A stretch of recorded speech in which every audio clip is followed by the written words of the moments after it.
Karnataka governor ను కలిశారు DK Shivakumar ప్రభుత్వ ఏర్పాటుకు ఆహ్వానించాలని కోరారు. ఇటు జూన్ 3న సీఎంగా ప్రమాణ స్వీకారం చేసేందుకు సిద్ధమవుతున్నారు. ఆ రోజు సాయంత్రం 4 గంటల సమయంలో ఈ ప్రమాణ స్వీకార కార్యక్రమం జరగబోతుంది. ఈ కార్యక్రమానికి మల్లికార్జున ఖర్గే, రాహుల్ గాంధీ, ప్రియాంక హాజరవుతారని తెలుస్తోంది.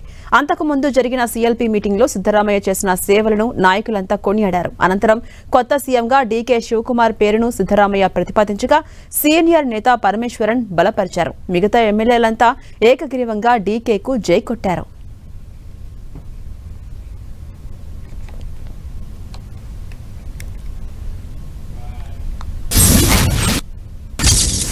కర్ణాటక గవర్నర్ ను కలిశారు డీకే శివకుమార్ ప్రభుత్వ ఏర్పాటుకు ఆహ్వానించాలని కోరారు. ఇటు జూన్ 3న సీఎంగా ఆయన ప్రమాణ స్వీకారం చేసేందుకు సిద్ధమవుతున్నారు. ఆ రోజు సాయంత్రం 4 గంటల సమయంలో ఈ ప్రమాణ స్వీకార కార్యక్రమం జరగబోతోంది. అయితే ఈ కార్యక్రమానికి మల్లికార్జున ఖర్గే, రాహుల్ గాంధీ, ప్రియాంక హాజరవుతారని తెలుస్తోంది. ఇక అంతకుముందు జరిగిన సీఎల్పీ మీటింగ్ లో సిద్ధరామయ్య చేసిన సేవలంతా నాయకులంతా కొనియాడారు. అనంతరం కొత్త సీఎంగా డీకే శివకుమార్ పేరును సిద్ధరామయ్య ప్రతిపాదించగా సీనియర్ నేత పరమేశ్వరన్ బలపరిచారు.